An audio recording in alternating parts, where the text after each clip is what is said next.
பத்திக்கிச்சி 2. கல்லூரிக்கு சென்ற ஆடலரசி தனது கிளாஸ்க்கு ஓடி சென்று அமர்ந்தாள்.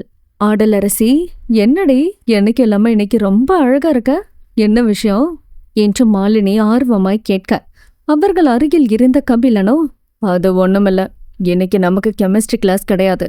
சோ செம ஹாப்பி மேடம், அதானே சிரித்து கொண்டே சொல்ல, டேய் கபிலா, என்னெல்லாம் கிண்டல் பண்றியா, அவ்வளோ தைரியமா என இடுப்பில் கை வைத்து முறைத்தபடி கேட்டாள். சார்தான் போடி, நடக்காததையா சொல்லிட்ட, உனக்கும் அந்த கெமிஸ்ட்ரி சாருக்கும் நடக்கிற யுத்தம் தெரியாதா என்றவனை அடிக்க பாய கிளாஸுக்குள் ஸ்டாஃப் வரவும் கரெக்டாக இருந்தது.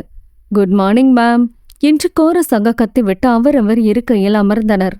ஓகே ஸ்டூடெண்ட்ஸ், இன்னைக்கு உங்களோட முதல் செமஸ்டர் ரிசல்ட் வந்துடும், பார்க்கலாம் எல்லாரும் எவ்வளோ மார்க் என்னோட சப்ஜெக்ட்ல எடுத்திருக்கீங்கன்னு. இப்போ சப்ஜெக்டுக்குள்ள போகலாம் என கிளாஸ் எடுத்தார் அந்த ஆசிரியர்.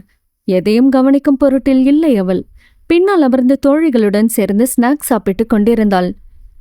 இது என்னடியா இருக்குது, எப்போடி போகும் என்று மாலினி கேட்க, தோலை குலுக்கியபடி தெரியலையே என்றவள் அடுத்த பொறி உருண்டையை வாயில் அடக்கினாள். கபிலன் ஆடலை என்று பாம்பு போல் சத்தமிட்டு அழைக்க, சத்தம் வந்த திசையை நோக்கி திரும்பியவள், என்னடா என்றால் சிறிது சலிப்புடன், எனக்கு ஒரு உருண்டைய போடுடே ப்ளீஸ் டே என்றதும், போட முடியாது, என்னை கிண்டல் பண்ணில என்று கழுத்தை திருப்பிக் கொள்ள என்று மீண்டும் அழைத்தான். மீண்டும் திரும்பியவள், என்னடா என்றால் எரிச்சலுடன், இப்போ நீ கொடுக்கல மேம் கிட்ட மாட்டி விட்டுருவேன், மாட்டி விட போடா, வெளியில போய்க்கிறேன் அருவிய பொடுது கழுத்தில் கை வைத்து காட்டி அசராமல் பதில் கூறினாள். சைலன்ஸ், யார் அங்க பேசுறது, ஒழுங்கா கிளாஸ கவனிங்க என்று ப்ரொஃபசர் டேபிளை தட்டிவிட்டு மீண்டும் கிளாஸ் எடுக்க ஆரம்பித்தார். ஆளே இல்லாத கடையில யாருக்குடா டீ ஆத்துற, ஏண்டா உன் பொறுப்புணர்ச்சிக்கு ஒரு அளவே இல்லையாடா என்பது போல இருந்தது. ஏனெனில் ஒருத்தரும் கவனிக்கவில்லை. ஏய் ஆடல், ஏய் என்றதும், என்னடா என்று கடுப்படைக்க, ஒரு பொறி உருண்டைய போடுடி என்று சிவா கேட்கவும், இரு என்று தூக்கி போட கபிலன் கேட்ச் பிடித்தான். கேட்ச் பிடித்த அடுத்த நிமிடம் அது அவன் வாய்க்குள் சென்றது. மொழியை உருட்டிய ஆடல், டேய் நாக்கை துருத்தி, அவனுக்கு தானே போட்டேன், நீ அடத்துன என்று சற்று கோபத்துடன் சத்தமாகவே கேட்டுவிட்டாள். டோட்டல் கிளாஸும் அவளை தான் பார்த்தது. ஆடல் எரும எடப் என்றார் அவரது ப்ரொஃபசர் சாந்தி. வாயில் ஒட்டியிருந்த பொறியை கவனிக்காமல், மேம் என்று பவ்யமாக எழுந்து கை கட்டி நின்றாள். அறிவிருக்கா, நீ எல்லாம் காலேஜ் வரலன்னு யார் அழுதா, கிளாஸ் நடத்துறா அங்க தின்னுட்டு இருக்கியா, அறிவு கட்ட முண்டா, காலேஜ் எதுக்கு வர, வெளியில போய் தொலை என்று சாக்பீஸ் விட்டு அடிக்கவும், மேம் நான் கிளாஸ தான் மேம் கவனிச்சேன் என்று பம்மினாள்.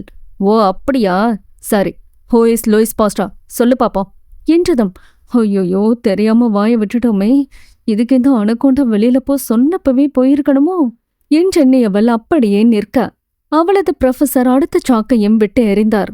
ஆன்சர்மை, கனவு காண்றியா தண்டம் என்று கடுப்படைக்க, இது விடாது போலையே, சரி சமாளிப்போம். You mean pastor ma'am?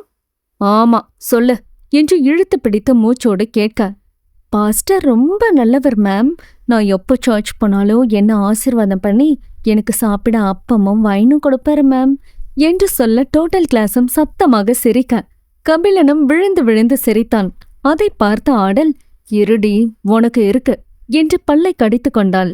Silence என்று டஸ்டர் கொண்டு டேபிளை தட்டியவர், உனக்கு மண்டையில ஏதாச்சும் இருக்கா, யார பத்தி கேக்குறேன், நீ என்னன்னா சர்ச் ஃபாதரை பத்தி பேசிட்டு இருக்க, அதானே கிளாஸ கவனிச்சா தெரியும், லூயிஸ் பாஸ்டர் தான் ஃபாதர் ஆஃப் மைக்ரோபயாலஜி, பேசிக் கூட தெரியாம அப்பம் கொடுத்தாங்க அப்பளம் கொடுத்தாங்கன்னு, நீ எல்லாம் ஆடு மாடு மேய்க்கதான் லாய்க்கு, வெளியே போ, என் கண்ணு முன்னாடி நிக்காத என்று கடுப்படைத்து சொல்லவும், சரி மேம் என்று இழுத்து கொண்டே வெளியே செல்ல, ஏய் நில்ல என்றார் அந்த ப்ரொஃபசர்.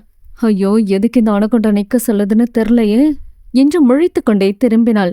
வெளியே போன்னு சொன்னா உடனே போயிருவ, அவ்வளோ சந்தோஷம், ஏன்னா கேன்டீன் போலாம், நல்லா தின்னலாம், இல்லனா அப்படியே கேம்பஸ சுத்தி பார்க்கலாம் பாரு, இல்ல வேணாம், நீ வெளியில என் கண்ணு முன்னாடியே நின்ன கிளாஸ கவனி என்றதும் ஆடலுக்கு விழி பிதுங்கி விட்டது.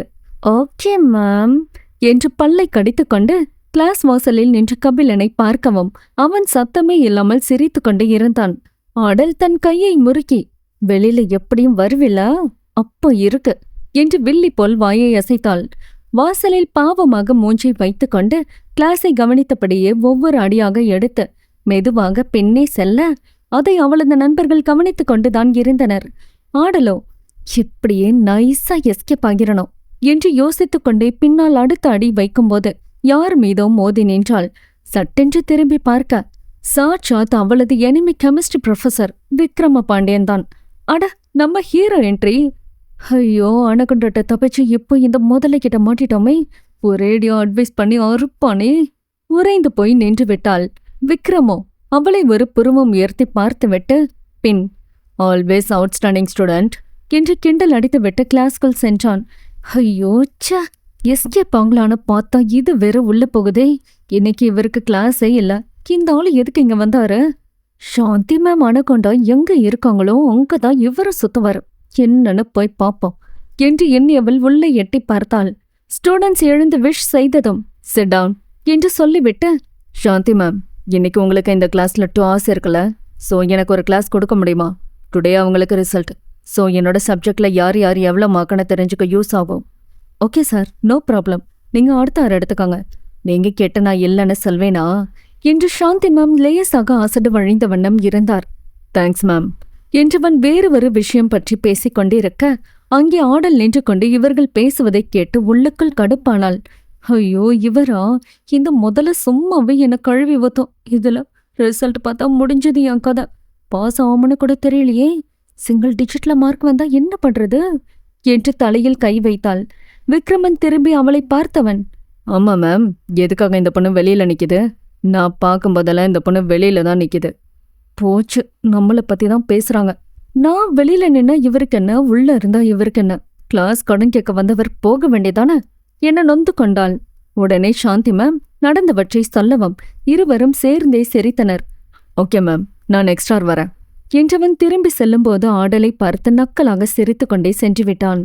போச்சு, டோட்டல் மனமும் க்ளோஸ் என்று எண்ணியவள் எப்படியாச்சும் பிரேக்ல கேம்பஸை விட்டு வெளியேறிடணும் என்றெண்ணியவள் அந்த இடத்தை விட்டு மெதுவாக சென்று விட்டாள். அவளது நண்பர்கள் அதை பார்க்காமல் இல்லை. ஆடல் வெளியே செல்லவும் அந்த கிளாஸ் முடியவும் சரியாக இருந்தது. பெல் அடித்ததும் தான் போதும். அவளது நண்பர்கள் 4 பேரும் ஆடலை துரத்தி கொண்டே சென்றனர். தொடரும். சேனலை சப்ஸ்கிரைப் பண்ணாதவங்க உடனே போய் ANA Pictures யூடியூப் சேனலை சப்ஸ்கிரைப் பண்ணிட்டு பக்கத்துல இருக்க பெல் பட்டனை தட்டிக்கோங்க. அப்பதான் உடனுக்குடன் நோட்டிபிகேஷன்ஸ் உங்களுக்கு கிடைக்கும். மீண்டும் சந்திக்கலாம்.